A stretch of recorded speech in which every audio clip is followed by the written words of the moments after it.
Exploring the privacy concerns around CBDC. Tanzeel Akhtar last updated, January 23, 2024 5:49 EST 2 min read. Source, Pixabay. The future of money is digital and many countries are developing their own central bank digital currencies, CBDC. This in turn will have far-reaching implications on society, businesses and banks as the use of physical cash declines. Retail CBDC are government-backed digital fiat money which is regulated by the country's central bank and seen as an alternative to crypto. But when it comes down to introducing CBDC, there are concerns about data protection and security. To use CBDC, individuals will have to part with personal information, and this is where it gets sticky. Many individuals do not want their everyday transactions monitored, let alone give the government access to this data, which in turn could be used to control consumer behavior on a mass scale. Over the years, governments have pushed to develop CBDC almost in response to crypto. Regulators and governments are wary of crypto due to the lack of transparency around the ecosystem.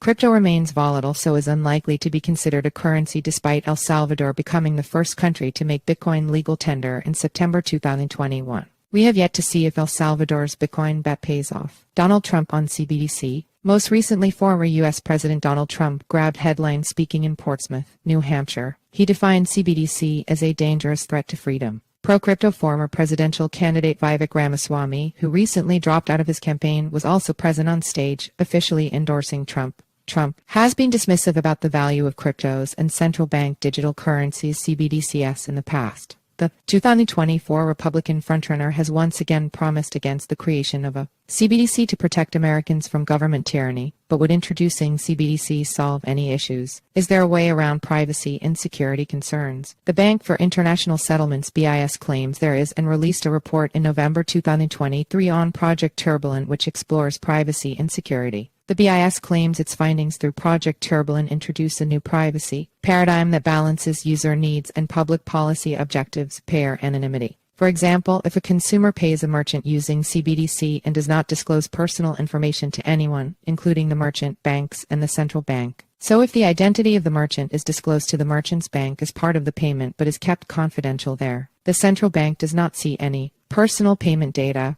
Is China ahead of the curve? Over the years, many countries have been developing their own CBDC almost in stealth mode. China's ECNY pilot has been distributed and used widely. For example, from February to March 2022, ECNY was piloted in the Beijing Winter Olympics venues. In December, Singapore's regulatory body, the Monetary Authority of Singapore (MAS), said it plans to begin piloting the ECNY in collaboration with China to encourage tourism spending. The two countries first signed a memorandum of understanding to work together back in 2020. No timeline was given for when the digital currency would be trialed. Sweden's e-krona CBDC, which will be issued by Sweden's central bank, Riksbank, has put in place privacy architecture for its pilot. Sweden has been moving toward becoming a cashless society. The Bahamas, Jamaica, and Nigeria have already introduced CBDC, and more than 100 countries are in the exploration stage. Central bankers in Brazil, China, the Euro area, India, and the UK are at the forefront, according to an International Monetary Fund (IMF) report. Follow us on Google News.